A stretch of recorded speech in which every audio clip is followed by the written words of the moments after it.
Hey there, Stella, what you doing? Is the whole world standing in your way? I've been thinking about tomorrow, how it's gonna be a brand new day. Hey, hey, Stella, dry your eyes, don't you cry now. I know it gets dark at night. I've been thinking about tomorrow. It's gonna be a brighter day. It's gonna be alright. Hey there, Stella, I know it's raining, honey. It's pouring down and we both miss the sun. I've been thinking, if we can laugh a little, it'll warm us till a blue sky comes. Hey, hey, Stella, dry your eyes, don't you cry now. I know it gets dark at night. 'Cause I've been thinking about tomorrow. It's gonna be a brighter day. It's gonna be alright.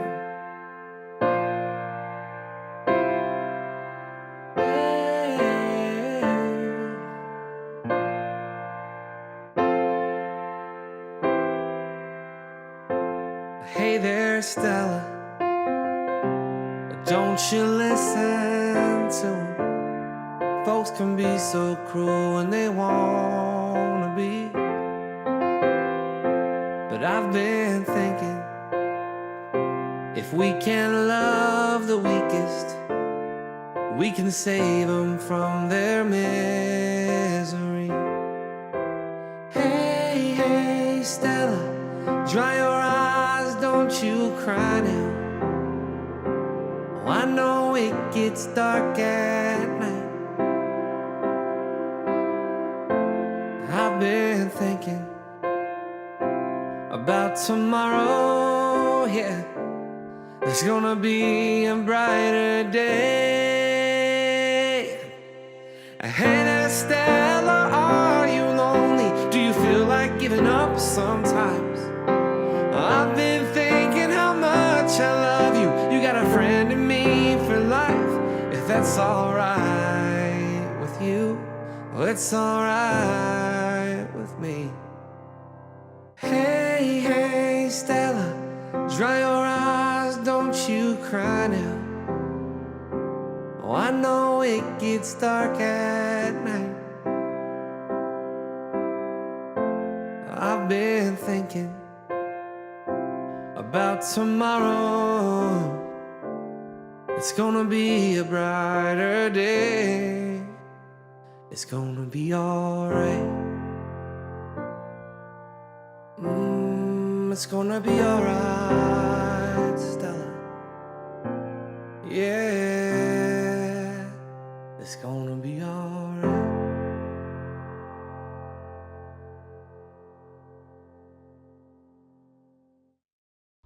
I'm going through a drought.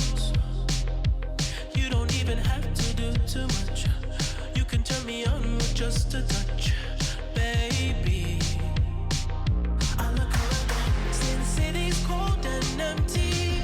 No one's around to judge me. I can see clearly when you're gone. And I said, ooh, I'm blinded by the lights. No, I can't sleep until I feel your touch.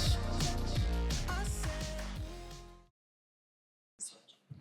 I'm probably the tallest, maybe it's going to speak. Hi, my name is Neil, and Mary and I have known each other for many years and played music together. And hi to everybody, welcome to this. I did want to introduce this song by Stella's mom, Mary, in case you don't already know that, who was a professional singer-songwriter. And this is called Who Knows? And she wrote it in the midst of Stella's health challenges in her life.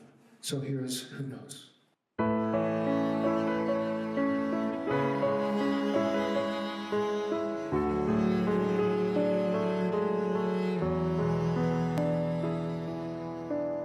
Who knows why it is things happen like this? Who knows the mystery? Maybe some master plan we can't understand. Wish it could be me, so young you can't see. I know you lose your way.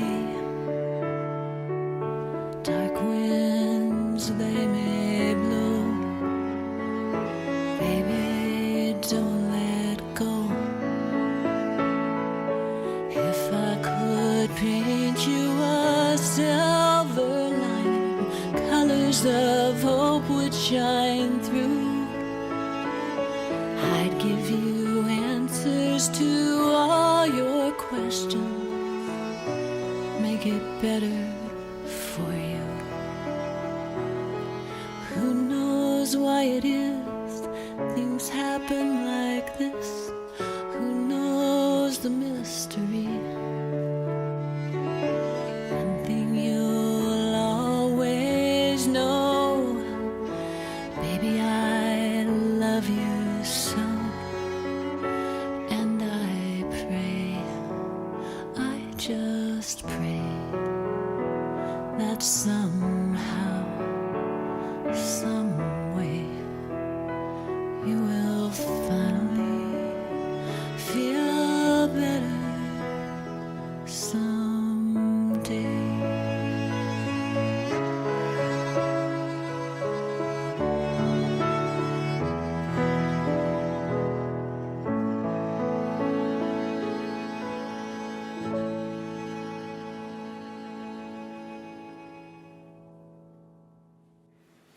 Stella, her light, her beauty.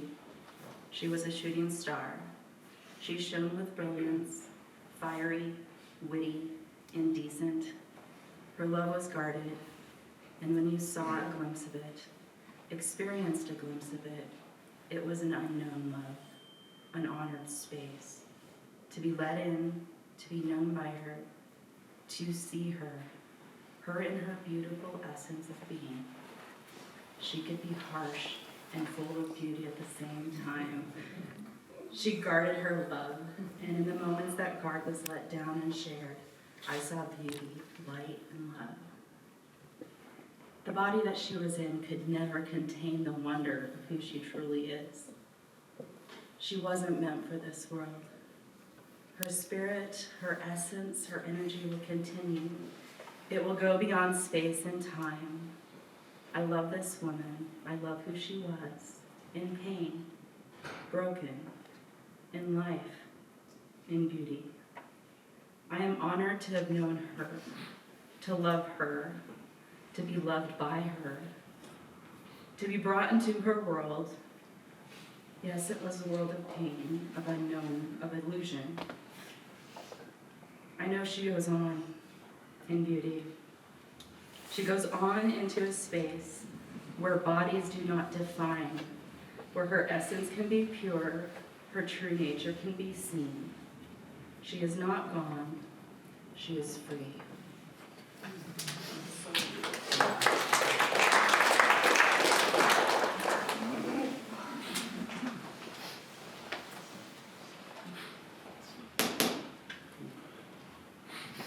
Hi everybody, thanks for coming. My name's Damon. I'm Mary's husband and Stella's stepdad, if you haven't met me. I wanted to say a few things before Mary gets up and talks about her beautiful daughter. I was Stella's representative payee for her Social Security disability, which she was on after being diagnosed with severe mental illness quite a few years ago. Since retiring, I've been working as a writer, and I wrote a tribute to Stella that is included in the book that you've got on your chair. So if you get a chance to read that later, you can read my thoughts about her life. I also included the poem that Janelle just read in the book that we put together. Mary and I put together the book about Stella's life and included lots of words from her friends, and as well as poems and writings that Stella wrote. So when you get a chance after the celebration, please read through that whole book, not while we're talking, Linda. Put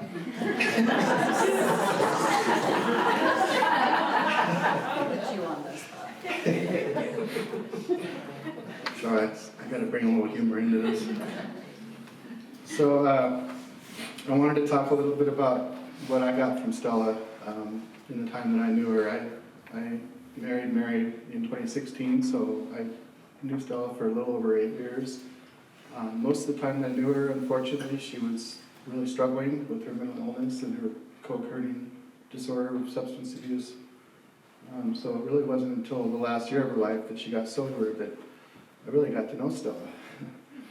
And then she had an eating disorder, which, as you all know, is what ended her life eventually.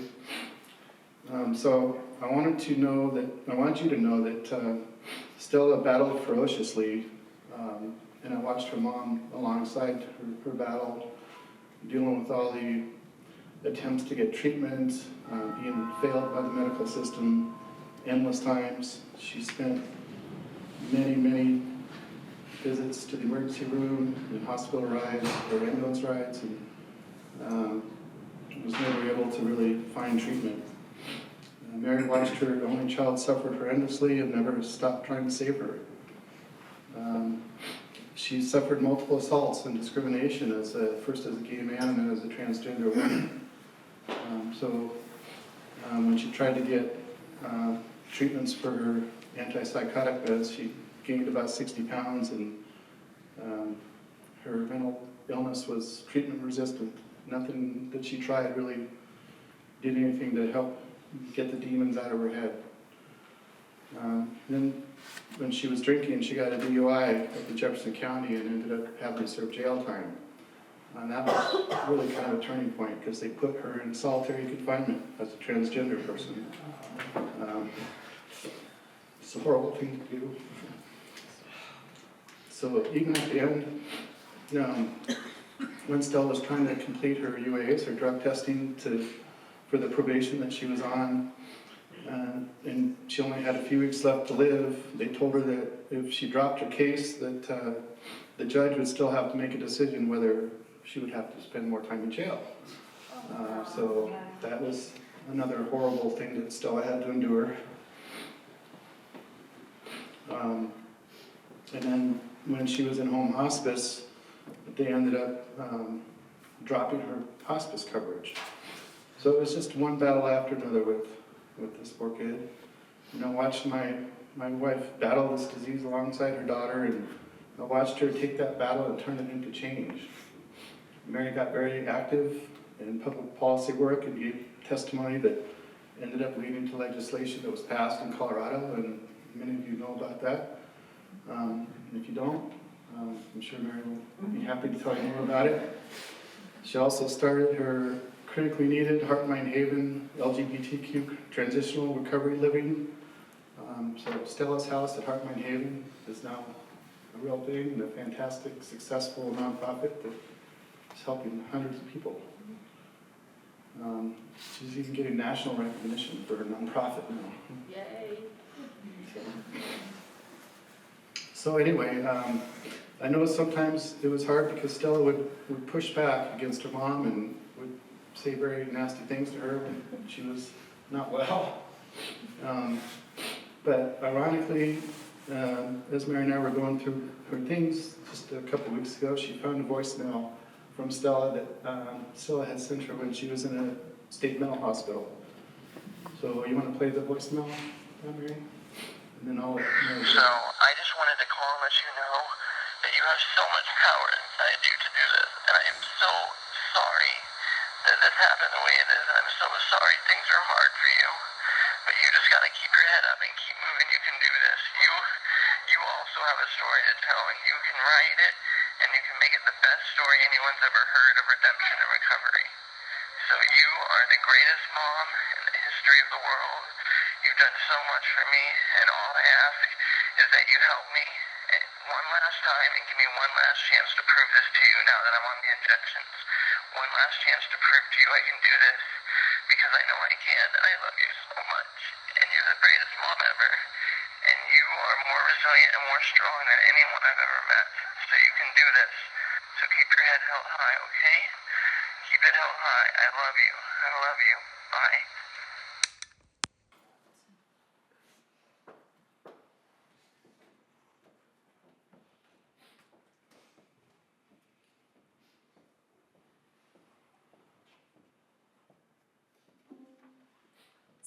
That noise.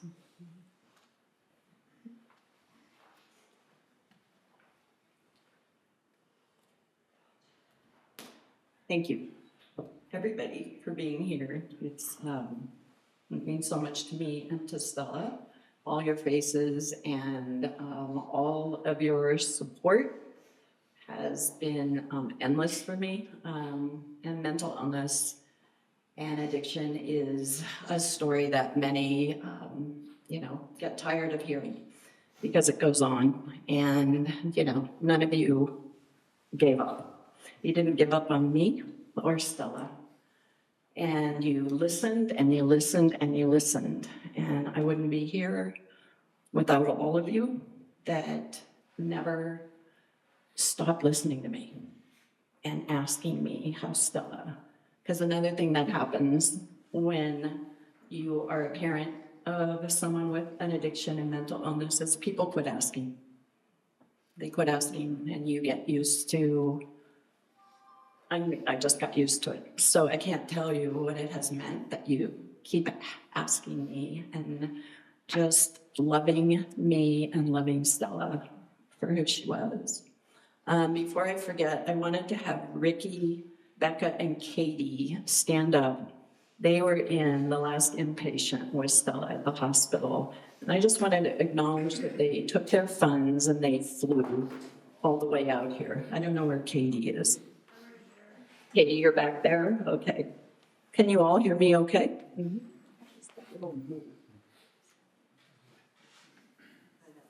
The musician.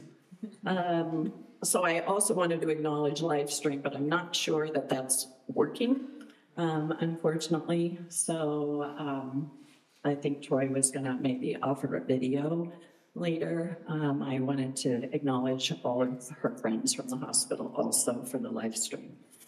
And the night of Stella's passing, I began to get to know many of you. And reading your texts and conversations on her phone blew me away. And some stayed on the phone with me until 2 a.m. that night and supported me. And I just got to know this incredibly beautiful relationship that you all had. Whose phone's ringing?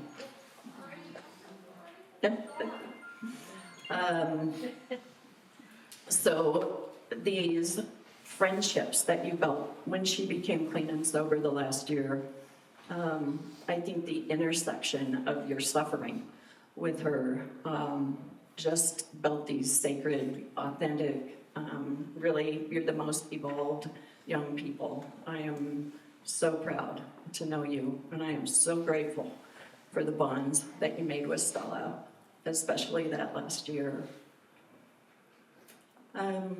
On February 15th, 1991, I had no idea that the child that was laid in my arms would become the fight of my lifetime for both Stella and I. Stella was born and given the name Stephen. Later in life, transitioning to the beautiful woman she truly was, Stella. Stella stated in her journal that she knew from the age of 2 she was born in the wrong body. I did not read this or see it until after she had passed. She lived as a gay man for many years before fully transitioning to her true self. And what I loved and gained so much respect for her was that Stella told me she didn't need to wear makeup, she didn't need to wear feminine clothes, because who she was inside was who she was. Stella dealt with multiple serious health issues at a very young age that I don't know all of you know her struggles later in life, but she suffered from hypotonia, so that standing long or sitting was extremely difficult as a child, and then years of multiple infections, and diagnosed with common variable immune deficiency, in which she underwent years of plasma infusions, and those put her in remission. The immunologist contacted me in the last year and said their research showed a direct correlation between this specific antibody deficiency and brain disorders. I always knew Stella was different. She could innately feel things that many couldn't. She could feel people's anger, their discontent, and always their heart. She truly was a pioneer at the beginning of her life all the way to the end of her life, and she blazed that trail with courage. Although Stella could be abrasive, she spoke her truth always and was 100% authentic. She was a fierce animal rights activist, and her vegan dishes are up on that board if you all can see them. She loved and loved and loved to cook these dishes and make them look beautiful. And as she got sicker towards the end of her life, she still loved to cook for others and would invite people over just so she could make the dishes. Stella thrived in theater when she was young and could memorize entire scripts with one reading. She became a tutor for kindergartners for reading in first grade. She always read huge, complex books at an early age, and Stella, unfortunately, also was a victim of serious bullying that began in 5th grade. She was a genius, but in a unique way, not in a typical classroom setting. And I want to share a creative writing paper that she wrote at the age of 9. I got a call from her teacher that day and said, "Did you see this paper?" And I know Troy was going to put it up on the screen. I need to get a drink. Is mine? Yeah. I need something with a straw.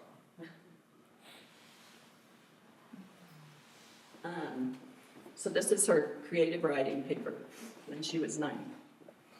Right now, January 1st, 01, 12 o'clock sharp, I am alone. You know, when I grow up, I don't know what I want to be. But I do know we have 2 things to look forward to and 1 thing not to look forward to. It's the good times. Almost every second of our lives, we have good times to look forward to. We have bad times sometimes, and the good thing is to pass the bad times and think of the good times. There is nothing not to look forward to. That's the good thing about it. Well, I think that nobody knows what they want to do when they grow up.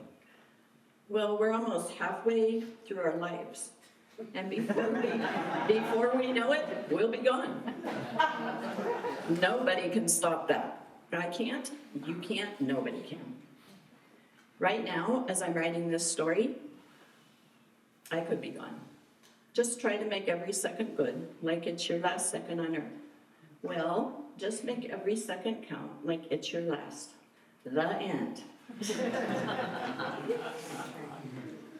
Stella's first tattoo was the green mental health ribbon when she was 18.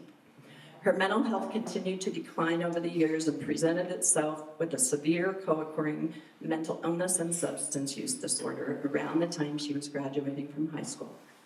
Self-medicating was the only way she knew to dull the intense pain she was harboring inside. Stella was in countless rehabs and hospitals, and many people gave up. They told me to give up, but I never could because I knew it was the mental illness driving the self-destruction. So I became a warrior beside her fighting this disease she was stricken with. And if you know Stella, as Damon said, you know there were plenty of times she really didn't care for me trying to save her. In fact, it made her angry. But I still kept fighting and telling her story and the injustices that I saw with the lack of care, providing key testimony in the wake of Stella's fight for her life. I felt like I had to speak because she was too sick to. I heal through writing music and began doing a lot of songs and videos that helped me survive and gave me a platform to express my pain. And if Troy can pull it up, the last video that I did for her was just about not giving up. And it's called Over and Over. And this is just the lyric version of the video.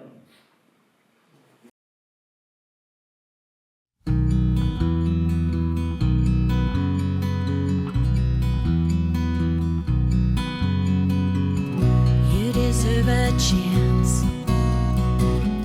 One more time, over and over. Life ain't black and white. Who am I to say what's right for you? I'll try with all my might. As you keep up the fight, to follow you into the night, over and over. Yeah, yeah, yeah, yeah. The world is big and bad, especially when your thoughts devour you. They kick you up and back and toss you into the middle of nowhere. They leave you lost and blind, struggling to find your way back to that climb, over and over. Yeah, yeah, yeah, yeah.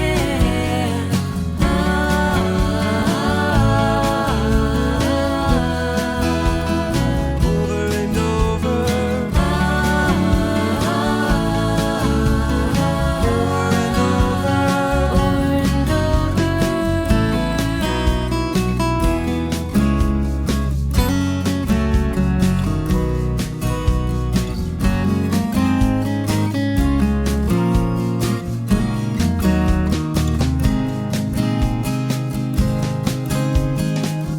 You deserve a chance.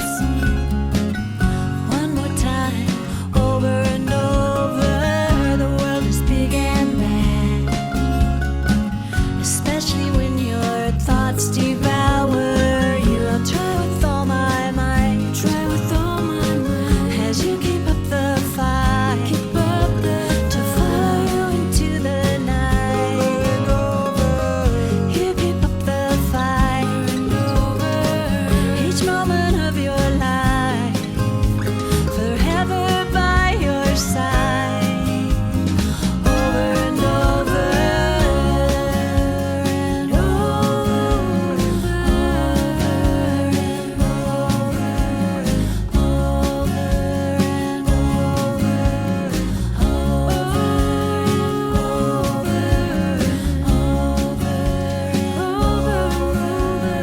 over,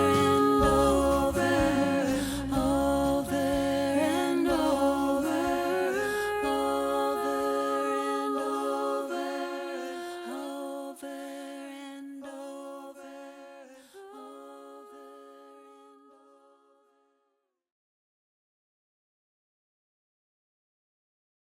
So now at the end of my talk here, I want to share what happened the last year of Stella's life, because many of you do not know what took place and how she did end up losing her life to the deadliest of all psychiatric diseases, anorexia nervosa. I share this with Stella's request that she left for me on her iPad to let the facts be known. So at her request, I will be stating specific hospital names. You all also have her story, her words, and her writings, and it's towards the back of the book that you were given, and I hope you take the time to read Stella's story. So last December, she asked me to go to coffee and disclosed to me that she was fighting a severe eating disorder, and that in fact, she had been fighting one for many years. She had never shared this information with me, or the hold it had on her. She stated all she wanted was to get inpatient help and get better. She wanted to recover from this disease, and she was truly 100% committed. And that was at the beginning of the year. Stella also became clean and sober the last year of her life, She battled addiction for so long, it was a miraculous turnaround and quality time that we were able to share. She even began supporting and guiding others trying to get sober. In December and January, we started working on trying to find her care for the eating disorder. However, Stella was denied treatment at every inpatient facility we have here in Colorado. They would not take her government insurance or even talk to us if she had it. They would not even accept private pay if she had government insurance. Acute is the only hospital in Denver for severe anorexia medical complications, but no government insurance accepted. They also had a 2-month waiting list for beds. Their practices for severe anorexia were also highly disturbing regarding force feeding the patients. They partner with Eating Recovery Center, which has many inpatient facilities across the country. I called there and again, no government insurance taken. I had no idea what to do. I couldn't find any treatment for her. She was in the hospital in January with a paralytic ileus, like very, very dangerous. So I took $56,000 out of my assets. I wrote them a check and I got her in. And when she was accepted into Eating Recovery Center, she became engaged and hopeful. She loved the connection of the other patients struggling. She loved her nutritionist, and she seemed really excited to be in what was supposed to be experienced quality care for eating disorders. But this was brief. They were uneducated in transgender patients, and they took her off her hormones, cold turkey, that she'd been on 3 years. And they must have known I was nearing the end of the funds that I had to keep her there. They discharged her in a wheelchair and a feeding tube. And yes, forced feeding tubes are the standard for treating severe anorexia. That means strapping her down to a bed and forcing a tube into her. Stella was devastated when she was discharged from ERC and left a note on her iPad after she died that she said she wanted them held accountable if she died from this. The trauma, inflicted care, and hopelessness they left her with remained with her to the end. Next, after calling nearly 50 facilities across the country, I finally found a hospital in Wisconsin that would take her Medicare, and she flew to another hospital first to be medically stabilized, and then she was transferred and admitted to Rogers Behavioral Health in Wisconsin. She was in treatment there for 90 days. She had another feeding tube, she gained weight back, and her plan was to come back to Denver and go to the outpatient ED cares. But when she got the intake form to sign, it clearly said she agreed and understood that if she didn't finish 80% of her meals, she would be discharged from treatment. And then I remember getting the phone call. It was the first week of June. She asked me to make sure I was sitting down and said, "Mom, I have something really important to talk to you about." She said there was no way she could finish 80% of her meals to go to the outpatient here. She knew this disease would kill her, but she told me she just couldn't endure any more trauma-inflicted care or tubes. And then she said, "Mom, please, I just want to come home and live whatever time I have left." And here's a poem I wrote that day when I got the phone call. It's called That Day. I remember that day you called me from the last hospital. You told me you needed to tell me something important. Please listen. You asked, "Do you love me? Do you respect my life and my choices?" That day when you told me, I remember my heart stopped. The moment you told me no more. No more tubes, no more treatment, no more trauma. I tried to stand, but fell to my knees, my face pressed against the wall, my tears staining the colors on it. For I knew what would happen in the days ahead. But then I began to understand. Your words, your plea for peace, finally. Your courage, your strength, all that you endured to stay alive for so very long. And the days became like diamonds. Preciousness, like cracked glass, clear but shattered. And I started to learn to exist on top of the glass world where I stood beside you, counting the days, and the time I had with you, weeping as you grew weaker and sobbing for the pain you endured. And I began to understand the peace you sought, the peace you said you felt for the first time in your life, and you thanked me for standing beside you in this choice. You said it was the greatest gift I could ever give you. And I understood that it was. You've been the catalyst, and I the messenger. How I remember that day, the day you told me you could fight no more. So Stella came home in June from the last hospital, began working on her bucket list. I got to have a renewed relationship and quality time with her. Throughout the summer, she continued to struggle to eat. The pounds kept dropping. I called her one day in August and I said, "What are you doing?" And she said, "Well, I just left Children's Hospital." She was in an Uber and she boxed up all her beloved video games and controllers, maybe like $2,000, whereas some she had got in the spring when she was hoping for recovery. And she said the nurse started sobbing. Stella said, "I'm dying, I want the patients to have this." And Stella had been in Children's Hospital quite a bit when she was young. And I was so proud of her, but at the same time, my heart sunk because I knew the reality of her giving them up. One thing on her bucket list was to have a place of her own, as she'd always been too sick to have that. So the first place we walked in must have been just for Stella. The light and the sun, the vaulted ceilings, no stairs, a small backyard. You could see lots of stars, and we put solar fairy lights all around the backyard. And when we walked in, we just took a few steps in and we looked at each other, and she's like, "This is it." And I said, "This is it." And I knew this would be the place she'd spend the end of her life. I put an offer in on a Monday. We closed the following Tuesday. I raced to get it painted and furnished, and she moved in within 10 days. And Stella was able to enjoy it for a little over 8 weeks before she passed. In September, she entered home hospice. By the beginning of October, organ failure began setting in, including swelling of her feet that were so bad walking became incredibly difficult, and the pain intense. Stella's death was inevitable at this point, and she qualified and chose to get medical aid in dying so that she could have friends and family with her and have a peaceful death.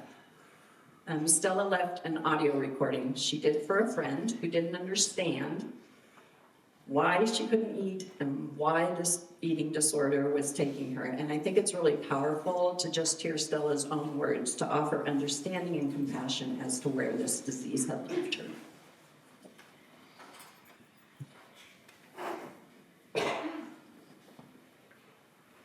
With everything that's been going on with me, with my eating disorder over the past year, there have been times where you've been super supportive and understanding, and times where you've been the exact opposite. I went to an inpatient, I had another feeding tube, I came out, I had another relapse, and it fucked my organs up. And if I were to pursue quote-unquote recovery, I would need to get a surgical tube implanted in my stomach, probably a colostomy bag, probably several procedures on my heart because of the diet pills, probably several months in a hospital. And I want to live. I don't want to just survive. And to me, that isn't living. Hospitals and procedures and tubes coming out of you. And I know you don't understand it because you didn't understand when I signed the DNR. You said I wanted to die while everyone else suffered. And if I wanted to die, I would just go commit suicide. That's not what this is about. Nothing about this illness is my choice. I never chose to have an eating disorder. I never chose to be anorexic. I never chose to be sick. Nothing about this is a choice. It is a chronic, extreme, severe mental illness. And there's just a level of area of understanding that I don't think you're able to. I need you to understand this and accept this. So, with that out of the way, yes, my organs are severely messed up. Kidney function's really low, liver function's really low, my blood's not getting enough my heart isn't getting enough blood pumped to it. I'm low on oxygen. Yes, I'm on oxygen. Yes, I use a walker. Yes, I have hospice care here 7 days a week. And I'm being cared for. And I'm being supported. And I have a wonderful condo, and I have wonderful people around me that support me during these final 6 months or less. And all I'm looking for right now is peace. And I really don't need negativity when you text me that life is all suffering and misery and bullshit.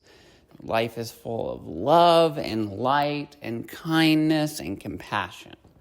That's what I've learned these past few months. There is suffering and misery in life, yes, but there's also love and compassion and light.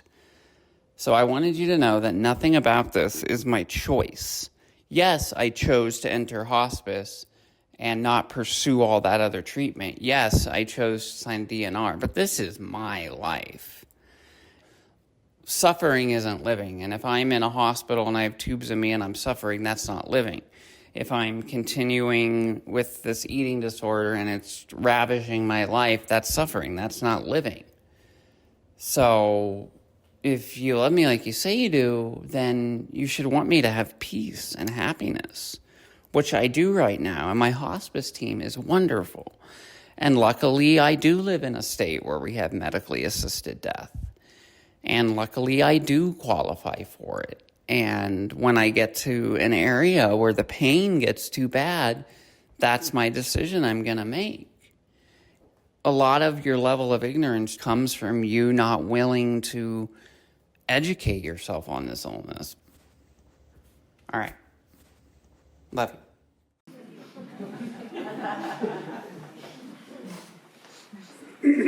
I think that's just really powerful coming from Stella, and I found that on her phone. During this time of having a child with a severe eating disorder and everything happening so fast, I was reaching out, trying to find other parents, and when I joined into some of the eating disorder groups, it was almost like caretaking 101. Like it was, my child was so severe, and so I started going through the internet, and I found a 9 News clip, and I looked for this lady and found her, and so I just want to introduce Dr. Lisa Billings and say how it was I'm so honored to be a part of your life now as my soul sister parent, and also that Lisa came into Stella's life. Welcome, Lisa.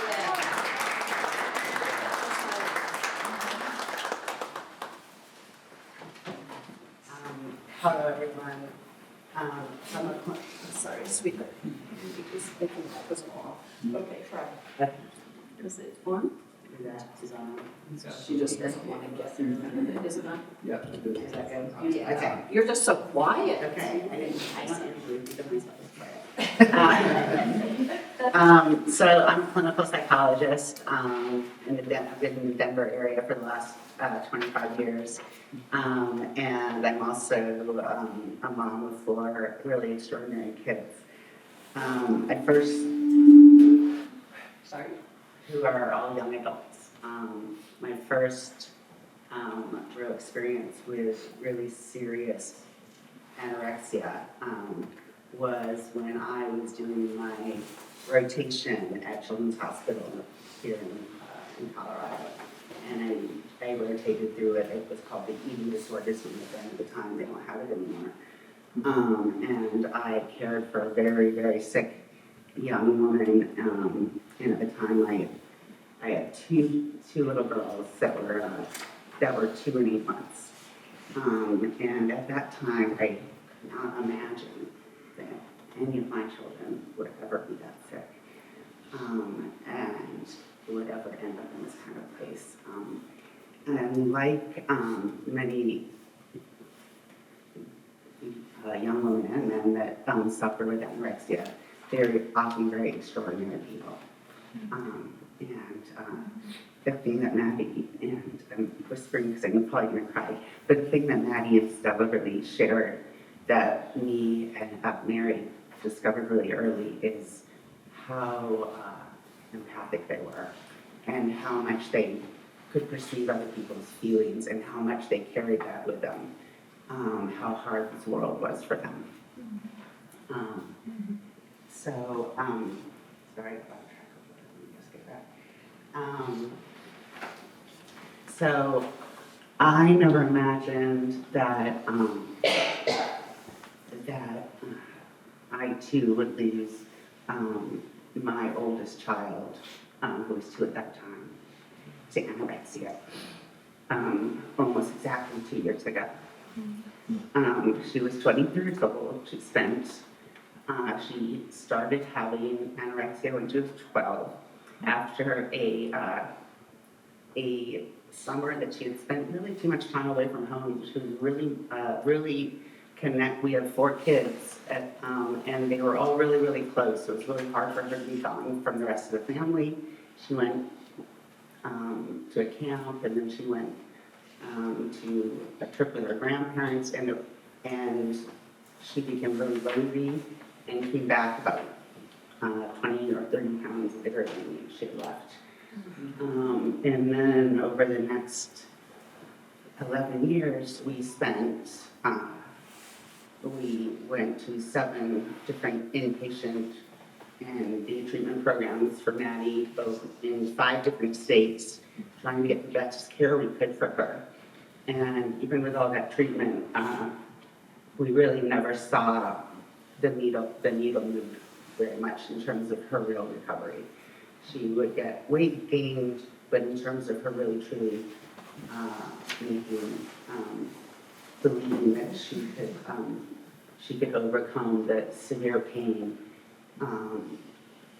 and dread she felt from this disorder. It was too much for her.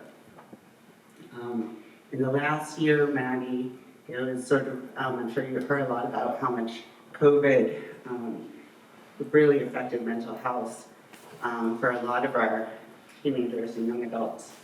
And for Maddie, that was as well. And she that's when she went, I think, into a really acute phase of her disorder and got down to a weight of about 78 pounds. And she asked to go to another program, which we, of course, were going to do anything we could for her. And that program was in Meadows in Utah. And in the course of that program, she actually lost weight.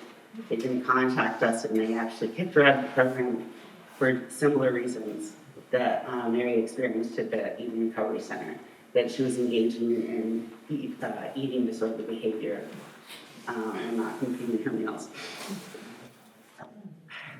So they said they put her on the list at the acute center at the Denver Health, and that we would be able to get into that center within the next 10 days, and that we should just go to the ER whenever we were concerned about her. So my husband and I went to the ER 3 times over the next 10 days and received a lot of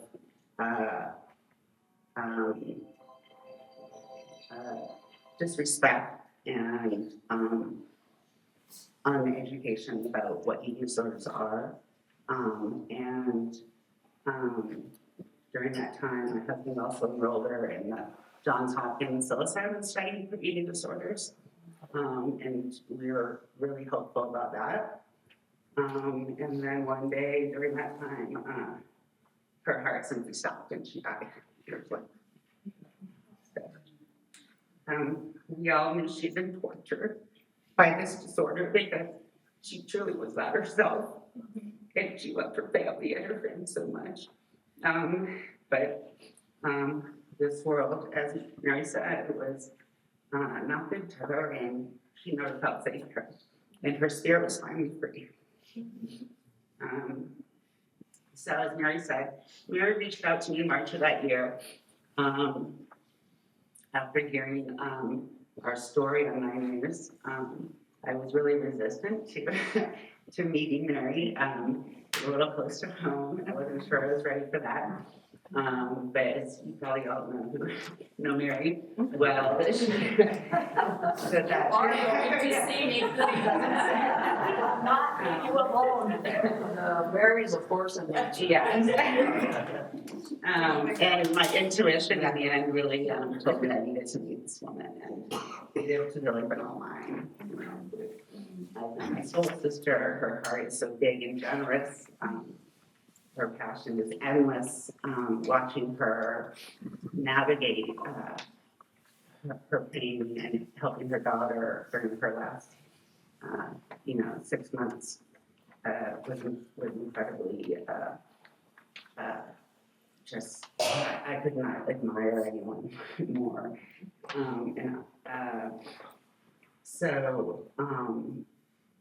I first started seeing Mary really talking about like how hard it was to continue having a relationship with her daughter while accepting her daughter, and being there in a loving way and being there with her while her daughter was choosing, to leave this world, and that, was a lot. And then, and we've had lots of, just lots of tears and lots of shared thoughts and feelings around that. And eventually I started meeting Stella. And that was amazing for both of us, for all of us. That was a real blessing. She's an incredibly amazing soul, as everyone who said has met her, and like no one I've ever met.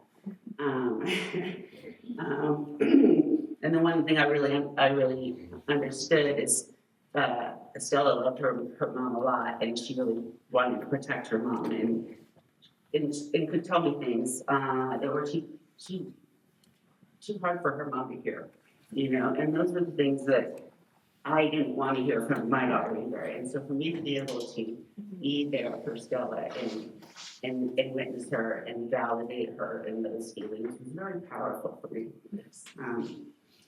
And it was really, truly a gift.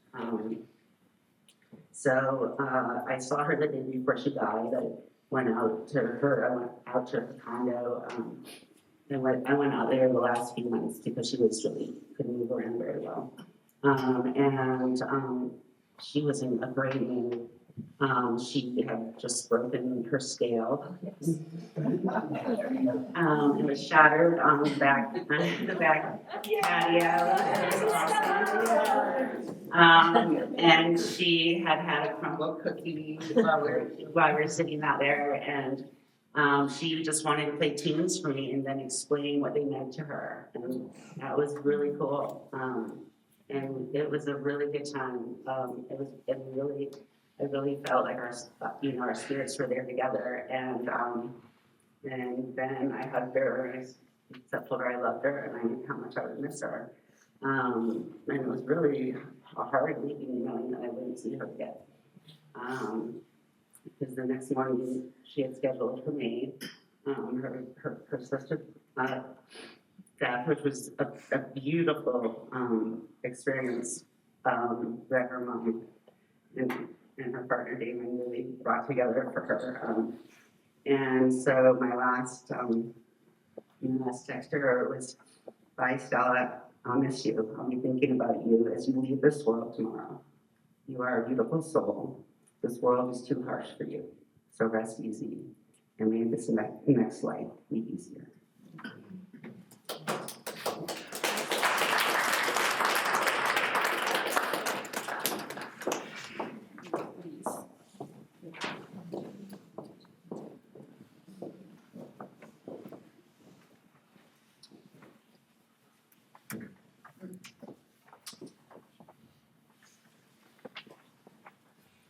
So this is the last poem Stella wrote when she was finally feeling peace. Her death was inevitable. She was dying, but being able to control the time of her death peacefully was the greatest gift she was given.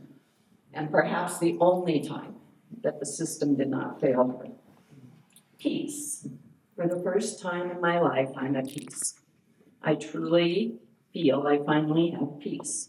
I know what's going to happen. I'm not afraid. I'm ready in my boat, about to batten down the hatches and sail out to sea. I am at peace. Her attending physician was Dr. Barbara Morris, and Dr. Morris spent months with Stella.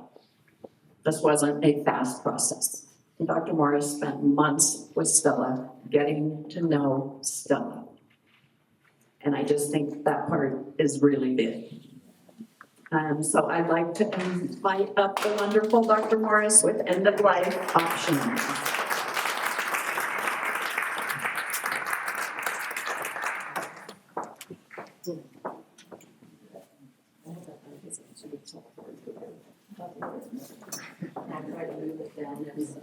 Hi, everyone. I'm not a poet. I don't sing. I kind of dance. But seriously, thank you for having me, for still in family and loved ones. It's hard for me too. I'm actually not here to talk about our organization and the Black Options Colorado. But if you want to know more, you can Google us. That's really not what I'm here about.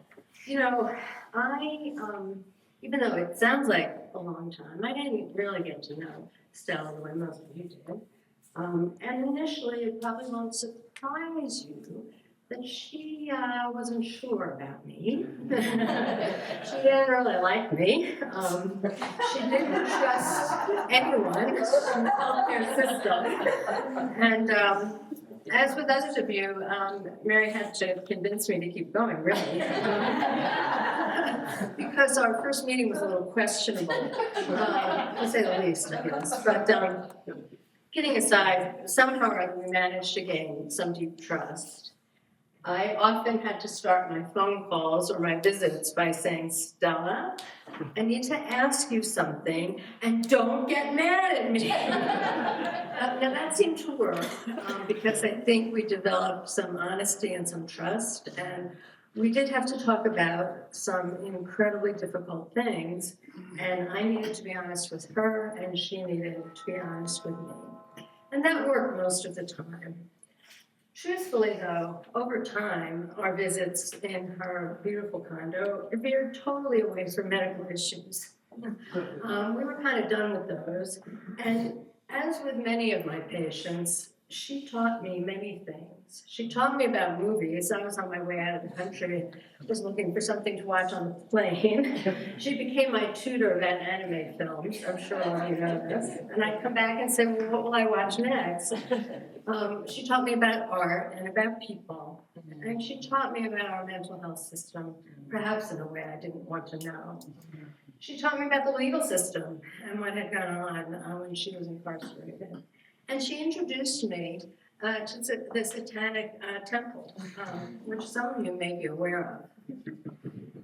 And so, because I can't write my own poem, and because I found it incredibly interesting, the confluence between the beliefs of the Satanic Temple and humanistic Judaism, I want to read you this because I think this is what Stella has to say to us about our rights should we face a terminal illness.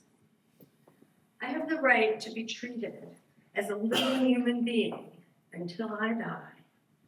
I have the right to maintain a sense of hopefulness, however changing the focus may be. I have the right to be cared for by those who can maintain a sense of hopefulness, however changing this may be. I have the right to express my feelings and emotions about my approaching death in my own way. She certainly did that.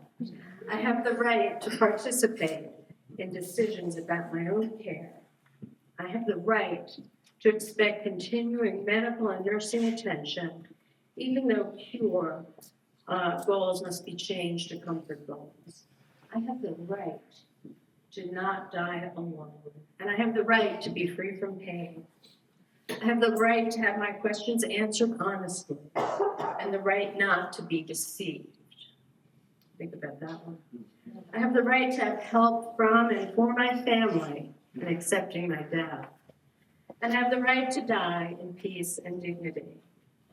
I have the right to retain my individuality and not be judged for my decisions, which may be contrary to the belief of others. Yeah. I have the right to discuss and enlarge my religious and/or spiritual experiences, no matter what they mean to others. I have the right to expect that the sanctity of the human body will be respected after my death. And I have the right to be cared for by caring, sensitive, knowledgeable people who will attempt to understand my needs and will be able to gain some satisfaction in helping me face my death.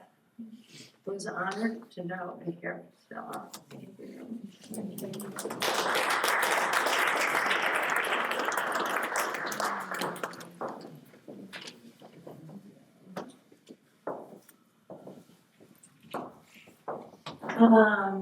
Mental Health Colorado. Yeah. Mental Health Colorado stood beside me at the journey, like the first time that Stella went into a state hospital and actually had stayed. Andrew was CEO at the time and stayed on the line with me. So Mental Health Colorado does all of our bills for our laws, and so Vincent is here and is the CEO of Mental Health Colorado and is just going to say a few words.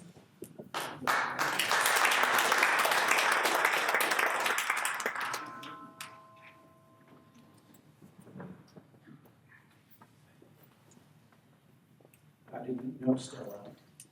And here, Stella's mom, a tremendous champion for Stella's health and the health of some of our most vulnerable people, has honored me with this opportunity to say a few words about health advocacy at Stella's celebration. In many cultures around the world, today, December 13th, is celebrated as the Feast of St. Lucy, or St. Lucy's Day. St. Lucy died in tragic martyrdom in the year 304 of what we call the Common Era for Lucy. As for so many young people martyred in her time on account of their identity, her body was the battleground where her personal values and identity clashed with harshly punitive, intolerant, and unforgiving social and cultural circumstances. The body is the battleground still in the year 2024 of our Common Era, as people of all ages, but especially young people, and most especially young LGBTQ plus people, suffer the bodily consequences of the clash between their identity, their health needs, and the toxic environment that humans have done as much to perpetuate and aggravate as we ever have to improve across nearly 200 centuries. So, coincidental as it may be, it seems fitting to remember Lucy and her legacy on Stella's Day. Lucy's Latin name, Lucia, shares a root with the Latin word for light. St. Lucy is viewed as the bearer of light in dark times. The name Stella is derived from the Latin word for star. And Stella, the star whose life we celebrate today, also leaves a legacy of light in dark times. Mental Health Colorado promotes healthier minds across the lifespan for all Coloradans and mobilizes the advocating voices of Coloradans from all over to pass state laws that support well-being, increase access to quality care, and end health-based discrimination. In a society where, as the trusted newscaster Walter Cronkite observed in the 70s, the healthcare system is neither healthy, caring, nor systematic, we have a very long way still to go before access to quality care is the rule for all rather than the rare and privileged lucky exception. Stella suffered immeasurably due to a lack of readily accessible and affirming quality care. But Stella had a voice and raised her voice for others' sake as well as for her own. Thanks to Stella's advocacy and her mother's, we have passed some important protective laws in Colorado in the past few years. Senate Bill 19-222 ensures Colorado will have a behavioral health safety net system that does not turn people away because they are hard to serve, have a co-occurring condition, or are involved in other systems such as child welfare or the criminal justice system. The legislation increases equity and service access making civil inpatient beds accessible to residents statewide. It requires the state to implement creative solutions to expand the number of providers who accept Medicaid clients. Senate Bill 23-176, Protections for People with an Eating Disorder, improves access to care for eating disorders, one of the deadliest mental health conditions, by removing the antiquated body mass index as a factor for insurance carriers and Medicaid to determine access to the level of care. Senate Bill 24-117, Eating Disorder Treatment and Recovery Programs, requires the state's newly formed Behavioral Health Administration to regulate all eating disorder facilities to ensure individuals are receiving trauma-informed care. It also stipulates the regulation of involuntary feeding tubes and isolation, and provides programmatic oversight around cultural competency, dietary needs, and privacy. Thanks to this advocacy work, Stella's voice leaves a persisting legacy of light in dark times, illuminating a better, more compassionate way for others in years to come. Someday, with our persistent collective advocacy, inspired by Stella's light, we can hope to build a state and society and systems of health and safety where our bodies and the bodies of our children are no longer the battlegrounds of our systemic injustices. Thank you, Mary.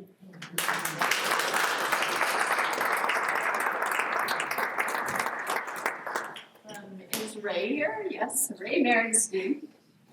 Ray's here from NAMI, which is the National Alliance for Mental Illness, and has also been an incredible support for Stella's nonprofit and for me and so many others.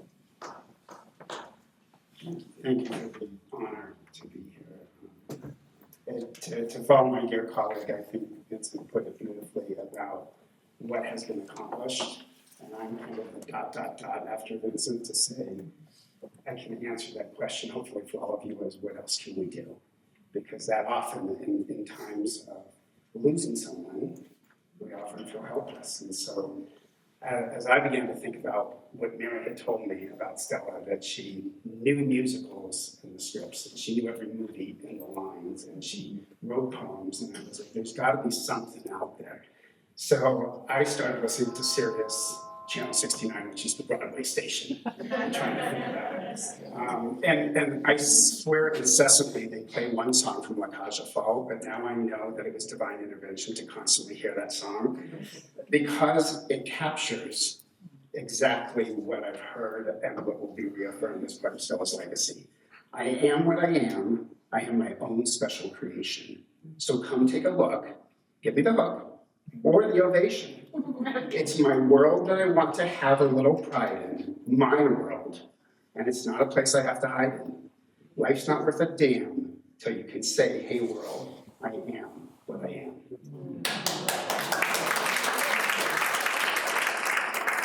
So, luckily, the arts has made more progress than our health system. They have movies, TV shows, and plays featuring transgender characters. They've covered issues like eating disorders and mental health.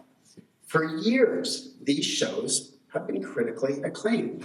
These plays have been critically acclaimed. The harder the topic, the more the arts bring it out.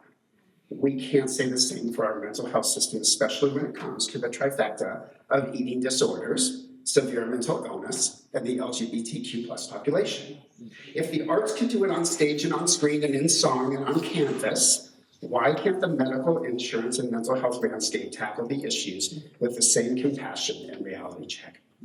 For Stella, this lover of songs and poetry and nature, she could have given up. But like the actor just trying to make it big, Stella kept fighting. She took the challenges and used the power of love of a small but very mighty group of people to transcend hate and to overcome inefficiency. So what now? How do we carry on her legacy, her dreams? How do we continue to paint that canvas and write those poems? How do we bring it to the screen or to the vinyl or put it on playlists? Well, Mary's one of them. The answer, 3-part harmony. For groups like NAMI, we create three-part harmony and support education and advocacy. One cannot exist without the other, or it doesn't succeed. That's what was missing for Stella. If someone took care of the eating disorder but not the other severe mental illness, something was missed. If she was denied care because who she was, then she would wind up in the ER or sicker. So let's all use our voices to sing the song of three-part recovery. Let's fight for better access, better care, and ultimately, better opportunity. Let's stand up for those with eating disorders, severe mental illness, and members of the LGBTQ+ population. In the tribute book, one of her dear friends, Becca, compares Stella to the ocean, to a star, a garden, and an apple tree. Stop next time you're near an ocean and listen to the ocean and hear Stella. See the brightness of the star and see her shining. Smell the flowers of the garden and sense that beautiful scent. And ultimately, touch the smoothness of an apple's skin. Use your senses to remember Stella and all she stands for in terms of justice, care, and compassion. That is three-part harmony. Remember just how she fought to be seen as a whole person in a system that was broken. She was in pain and the system still is in pain. As the richest nation in the world, we are capable of so much more. But when not nourished by good fiscal policy, human rights, and navigable rules, and even unfettered access, the fruit from the trees won't harvest, the garden won't bloom, the stars won't shine, and the ocean will not stay calm. If our country truly is about life, liberty, and the pursuit of happiness, don't we owe it to our nation's most vulnerable to find ways to care, to nurture, to protect? Don't we owe it to Stella?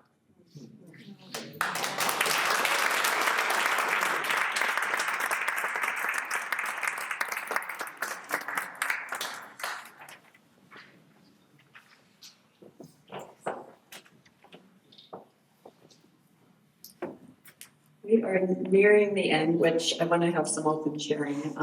I do want to bring up any of the Heartland Haven residents that wanted to share. So I think whoever's here, Lawson and Daniel. Who else is here from Heartland Haven? Actually, whoever's. Yeah. Brian, come on up. You don't have to talk. Thinking who else is here from Heartland Haven? I thought there was somebody else. Charlie.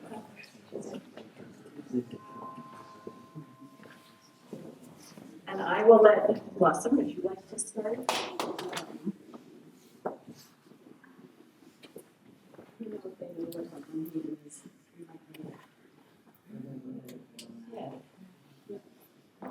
Come on and stand together. Sure, even if you cover the screen. It's cool because I really only know one of you, but we all have shared this experience. Okay. Good afternoon. My name is Lawson. I use he, them pronouns. And I'm a proud member of the transgender community. First, I'd like to call on and ask Stella's spirit guides to find her, guide her and her loved ones into peace and rest. I did not have the opportunity to meet Stella in person. However, her life had a profound impact on mine. May she know this now. In June of 2002, I entered a 30-day rehabilitation program for addiction. I was assigned a therapist and immediately asked for queer resources. She came back with over 100 printed pages of material and told me it was up to me to sort through it and find a safe space to transition into sober living. Out of the 2 queer sober homes in Colorado, Mary with Heartland Haven was the only to call me back. And she did so right away. I felt seen, understood, like my pain mattered to someone. Mary openly and graciously shared the critical mission of Heartland Haven and how it was born from witnessing Stella's endless struggle within the mental health system and throughout different hospitals, particularly as a transgender woman. I wish I could say Stella's story is an outlier, but it isn't. As transgender humans living in a world of binary systems of oppression and disempowerment, stepping outside can be dangerous and incredibly overwhelming. Transitioning into sober living at Heart Mind Haven was the first place I felt it was okay to be me, where I found peace, self-love, community, rest, laughter, and trust within early recovery. This was all critical for my journey. It truly was a sanctuary, and I am deeply grateful for its existence. Much like Stella, my journey into medical transition was met with a lack of knowledge, lack of safe spaces, and an inability to use public restrooms, shame, and judgment. Imagine for a moment putting your mental and hormonal health in the hands of doctors and mental health professionals who create more harm for you than good. I remember starting hormone replacement therapy over 8 years ago. The PCP assigned was the only person willing to take a transgender patient and assured me she knew what she was doing. For an entire year under her care, I was given a prescription 4 times the amount that I needed. This led to severe emotional and physical turmoil. I did not know this was related because I trusted the doctor. In rehab, I was asked to teach a nurse how to administer testosterone injections, something he'd never been trained to do. Of these examples, I have many of neglect and harm, as Stella had hers. It's these feelings of isolation and shame, of being othered by society, that create moments of deep darkness in a human's life and contribute to the tragic statistics within the transgender community. I share this today because these stories and these precious lives need a voice. The more we share, the more we can empower and educate others. Provide support in a way that forces us to step outside of the binary and see that no one individual is experiencing life in the same way as another. Stella, I stand here with rage and commitment in my heart to continue to share your story, your Heart Mind Haven sanctuary, and the story of so many individuals who need a safe place to explore what it means to exist. I ask you all here today if you are privileged enough to know someone in the transgender community. This is your moment to show up and support them, to ask the questions you're afraid of asking, to love them with the depth and adoration that you see here in this room. To Mary, Damon, and Stella's closest family and friends, thank you. I see you, I understand you, and I'm amazed by you. May the world know unconditional love and support in the way you also beautifully and courageously show. As uncertainty for the trans community grows, I ask that you help me in honoring Stella's life by continuing to have these conversations outside of this room, so that we may help one another heal more, love more, and understand more.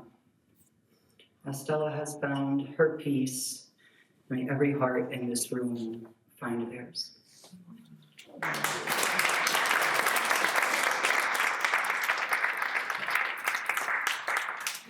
All right, I can't beat that, but my name is Daniel. Thank you, Kat. Thank you for letting me share why we celebrate Stella. So I'm a big believer that the universe puts the right people in your life at the right time for the right reason, and that's exactly what it did with Mary and John and Cameron. And it wasn't this one big thing that they did that was just, oh, that's it, everything's great.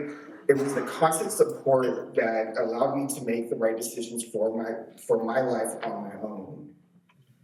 And standing up today, I'm very honored to be working with Mary and bringing that same support to others that do need it. And I'm gonna go, I'm gonna cry.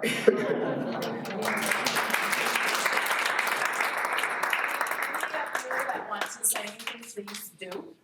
Yeah. Ashley? I'm Ashley.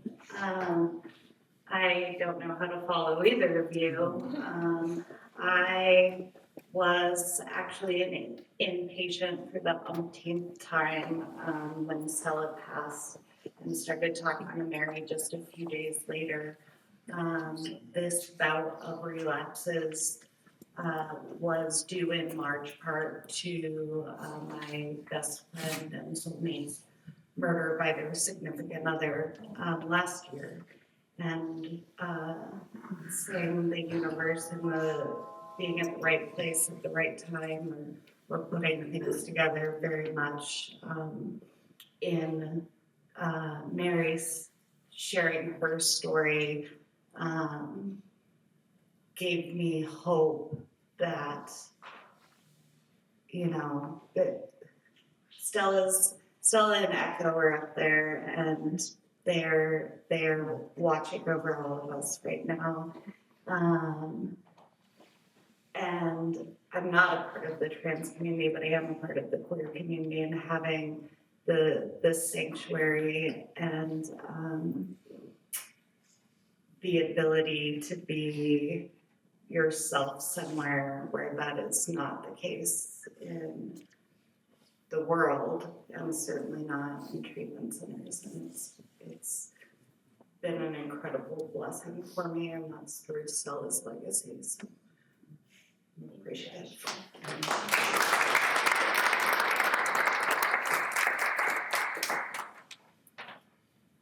Hey, my name is Fern. I use he, him pronouns. So similar to some others, I didn't have the pleasure of knowing Stella, but I have had the chance to know Mary and Damon and John and Cameron and Maureen, and the sanctuary has been a really meaningful place for me. I came from Florida in treatment and just really had no idea what I was doing. For whatever reason, the universe called to me and said, go to Denver. And this is actually something I didn't tell you, but I was doing a yoga session at my first treatment center, and the words death doula came up. And for those who don't know, Mary's a death doula. And I had no idea what that meant at the time. And, I didn't know that about Mary until probably weeks into knowing her. And, I do believe that the universe brings us together at the right time, at the right place. And knowing that Heart Mind Haven was started because of Stella not being able to find treatment, find the right sober living for being trans, and just coming into this place that was so welcoming really helped my transition into Denver become so much easier. I moved in August, at the end of August, and had to go back into treatment because I was suicidal. And Mary and the rest of the team was so supportive of me going and coming back. And I know that, if it wasn't for the love and support that I received, I might not have, still been here and would have nowhere to go. So it is an honor to just be here and sharing this and just hear all of the beautiful stories from Stella. So thank you.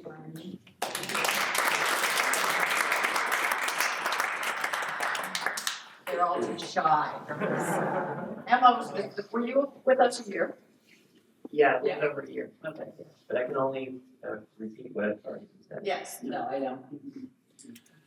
Sure. Oh, I'm not very good at this, y'all, but, well, I'm Morgan. I had the distinguished pleasure of being with Heart Mind Haven for a little over 6 months.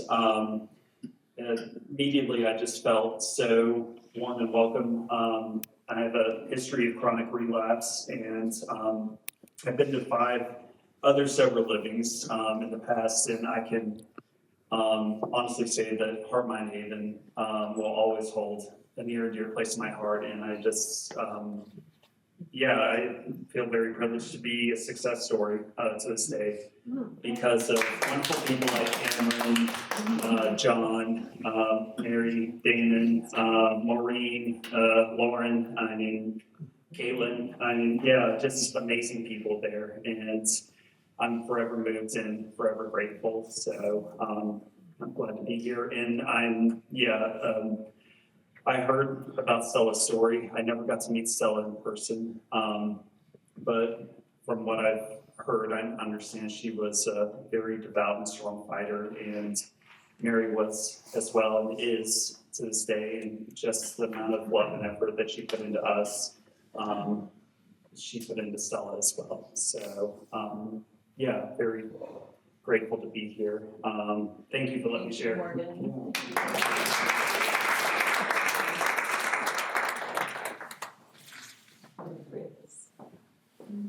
Hi, my name is Chris. I did get the privilege of meeting Stella. I was in a really hard time in my life, and I wasn't planning on speaking. So I'd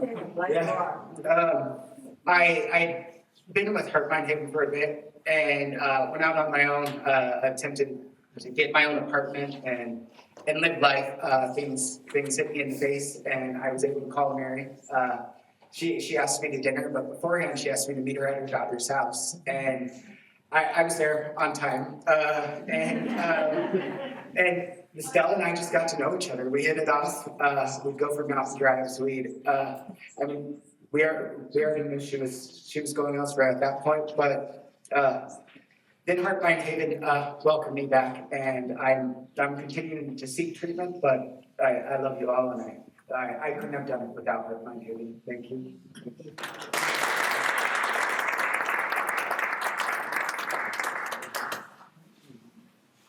Well, thank you, Heart Mind Haven.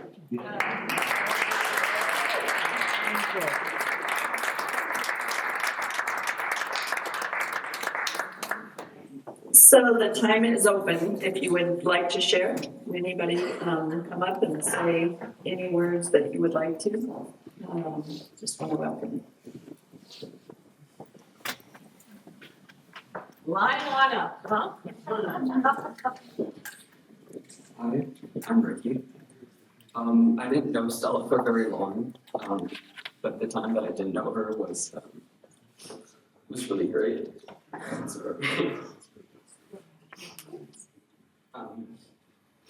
I met Stella at Rogers, and she really stood out to me because we face so much hate there as trans people. It's insane how much discrimination there was, and I know other people here can vouch for that too. But she refused to give up. She always was advocating for herself, for everyone else, for what she believed in. We bonded really hard over music, over books, and it was really I genuinely wouldn't be here without her. I know people throw that around, but she didn't force me to keep going and to stick around because, she reminded me that there were people in this world who love you. Sorry, I'm really bad at public speaking. It feels necessary for me to say this. And I'm extremely grateful to have met her, even though it was just for a few months. And I'm so happy to know that there are so many people here who feel the same way and who loved her just as much as I did. And I know that she's in a better place now. And every time I look up at the star this year, thank you.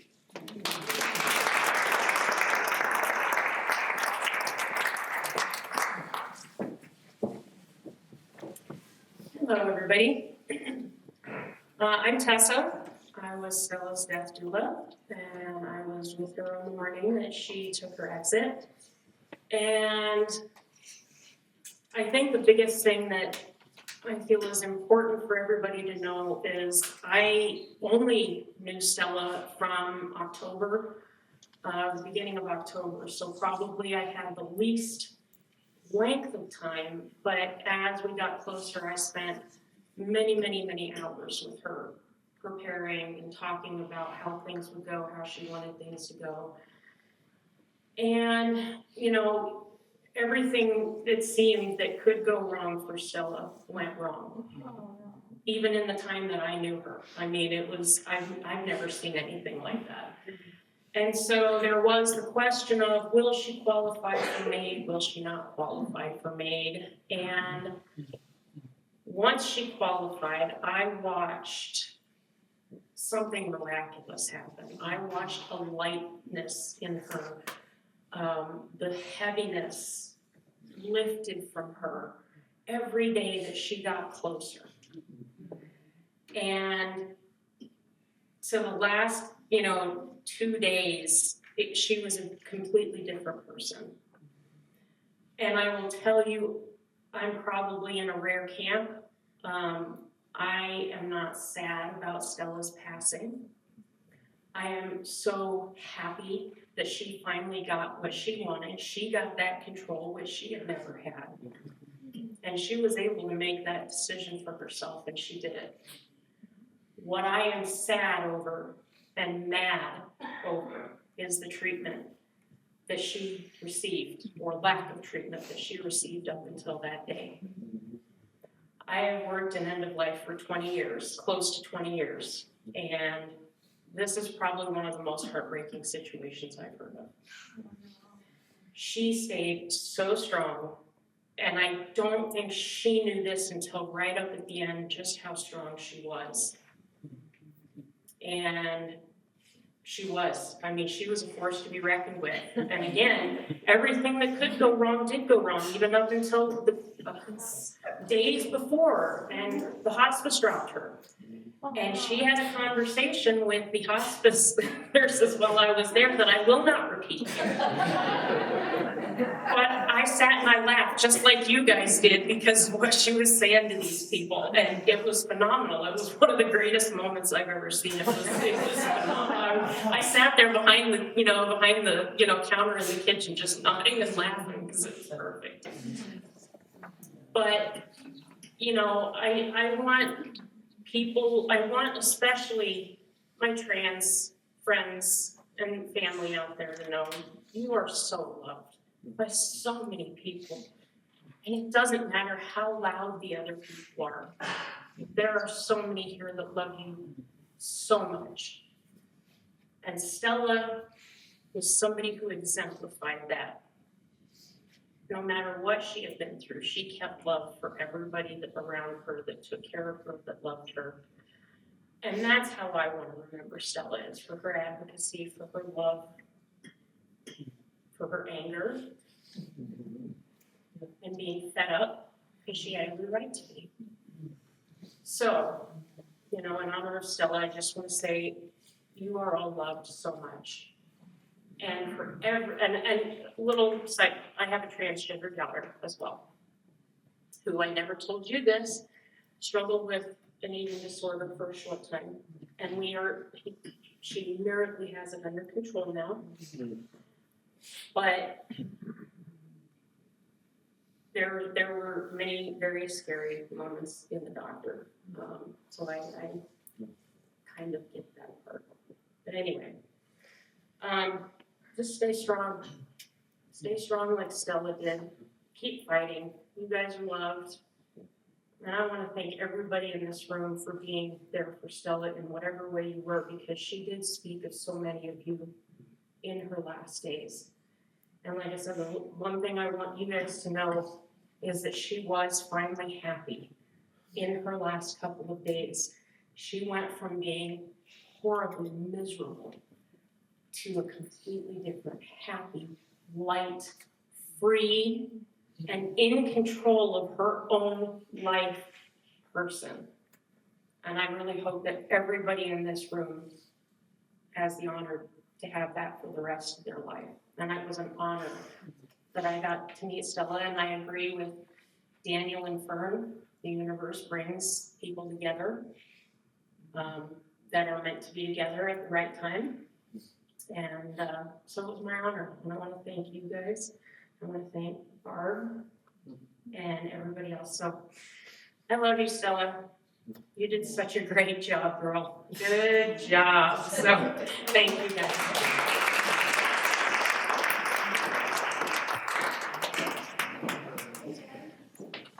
Hello. I think it's so great that there's so many people here. So I feel so connected. And that's not. I guess I wasn't expecting it. I met Stella in like an inpatient facility because they put me in the same room with her, and it was like a blessing from God being in the same room with her. It's just not what you usually expect when you're in those kinds of places. And I think it's not until today that I realized how smart she was. She saw things in me that I didn't really see. But she was so humble, you know, like she wouldn't admit some of these incredible skills. I guess she likes to show rather than tell. And you can see the great food that she cooked over there. She cooked some things for me too, some things I'd never had before, never would have had. I never would have chosen to have exactly. And they tasted really good. So that's always going to stick with me too. Every time I see a mushroom steak, I'll think of Stella. Yeah. Thanks.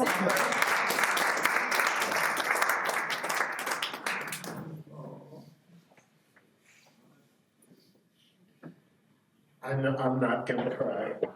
And Mary McCrae, I wanna thank you from the bottom of my heart. You know that things happen for a reason. And the day I met you at the coffee shop, and you said you had a vision for a nonprofit organization, and I didn't know you. And a friend of mine had given you my number to call me. I mean, that was one of the greatest days of my life. And I didn't realize it at the time. The privilege it is to work with a community of human beings and to every day get to make a difference for people who are vulnerable, for people who are misunderstood. It's like the greatest gift another human being can give you, even when you don't realize it. So I want to acknowledge you for that. You know, it's tremendous.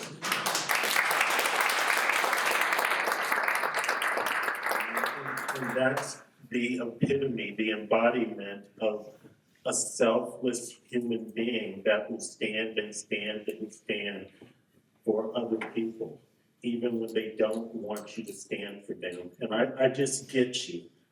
And this is about Stella. I did have the opportunity of meeting Stella through Mary, and yes, I did. And if anybody told me I would be standing at a tribute to Stella, saying to all of you, Stella taught me more about Black Lives Matter than anybody else. And I just have to share this. There I am at Heart Mind Haven, standing outside of the sanctuary, and there's a Volkswagen car with a Black Lives Matter bumper sticker on it. And I went in the house and I said, whose Volkswagen is in the driveway? And Stella says, it's mine. And I said, what are you doing with the Black Lives Matter bumper sticker on your car? And boy, an hour and a half later, literally an hour and a half later, I got the most profound lecture from one of the most intelligent, learned human beings on the planet. I mean, she gave me the history, like in front of that bumper sticker. Thank God it was summer and not cold, but I got the world of people before our selfish interests. You can learn something practically from every human being. So I love you and Damon. I've got to meet your entire family through the volunteer work and being on your team at Heart Mind Haven. And it's just really a blessing to work with a totally different population. I didn't wake up 5 years ago saying, I'm gonna dedicate finding resources and partnering with Mary McQuay to be able to make a difference on the planet for transgender individuals that are discriminated every single day. Because we can't, as human beings, we cannot weigh oppression and discrimination on the same scale. Because someone else's heartfelt discrimination and what they go through in life is what they go through in life. And the day we start evaluating it and comparing it to something else is a grave mistake. And you're my blessing today. And thank you. I appreciate that.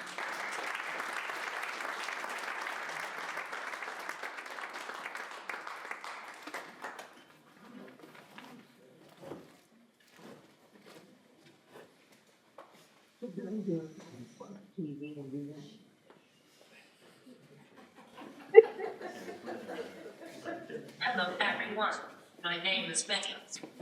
I'm at Stella Rogers' Inpatient Eating Disorder Unit. From that moment I saw her, I knew that I wanted to know her. I worked up the courage to introduce myself, and we became fast friends. Inpatient mental health treatment can be a very difficult place to be. But it often is also the place where you meet some of the most remarkable people. Stella is one of the most remarkable people I've ever met in my life. Spending time together, talking, sharing music, making jokes brought such light and hope into a really dark place. Even as we struggled, we offered one another support and friendship. There was a small group of us, Stella, Ricky, Ash, Harper, and myself. To find such kindred spirits in a place where so many people are at their lowest is a beautiful thing. After discharging, we stayed in contact. I knew and accepted Stella's choice and tried my best to be there for her every step of the way. Even as she struggled, she constantly supported me in my own recovery, and she was my reason for keeping up in my recovery every single day, even when it feels impossible. I will always love Stella for who she was. She changed my life. The system utterly failed Stella at every turn. But Stella took the life she had and she made it hers. She was so loved and always will be. Your garden isn't direct, Stella. Love grows here. Thank you for being my friend.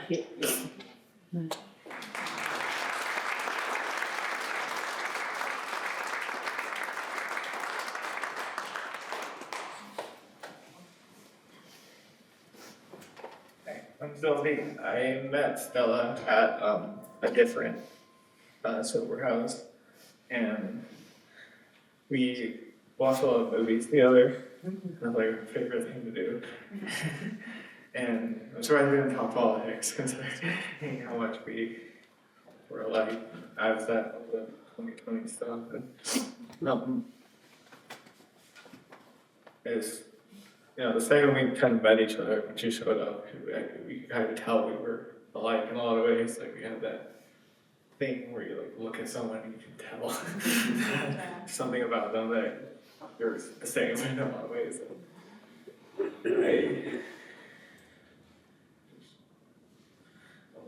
I certainly wish I talked to her more after we both left.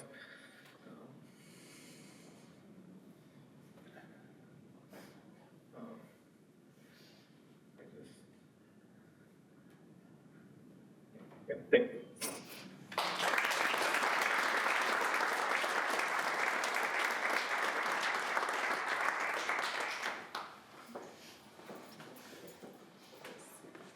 I'm Katie. So anybody else want to share? Is there? I'm Katie. I'd like to share. Can I share from right here? I'm not very good at speaking in public. Whatever you would like, sweetheart. Okay, thank you. I met Stella. I walked into eating disorder treatment at Rogers and started bragging about how I project on vomited in the emergency room, and she cussed me out. And then I misinterpreted her. We were just enemies. And I was fascinated by her. She was so angry. She was so unhappy there, and I understood that. And we clashed first, and then we both had like major dental work problems, and I covered to dentist. And I didn't hate her or anything, but I wasn't supposed to talk to her. So because we were clashing really bad, and we were so much alike. It's like it's crazy.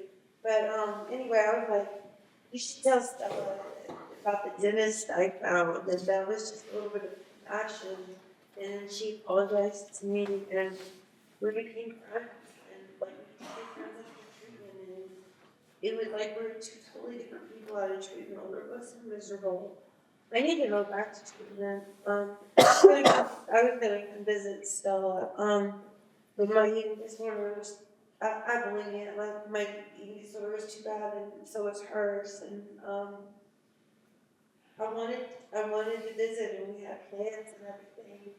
But I promised her I would come to her celebration of life. I talked to her for the last time, the day before she passed, and I was in Target, and she FaceTimed me, and she FaceTimed me, and I had the earphones on, talked for an hour while I wandered around Target, and then I saw that she was buying a Nirvana t-shirt, and no, she's wearing a Nirvana t-shirt, and I thought maybe she would be wearing it the next day, and so I was at Target. Nirvana is like, it's wrong that they sell Nirvana t-shirts.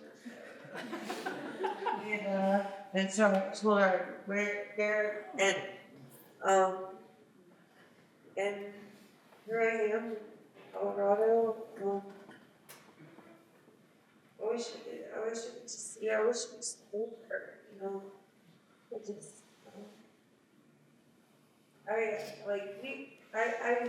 she educated me so much and helped me realize what it was like to feel like you're born in the wrong body. And I didn't know about like the laws and the rules. She said after estrogen injections for 3 years, she completely changed her gender on her driver's license. And stuff like that, so grateful I got to know her. I'm so blessed. So thanks so much. Thank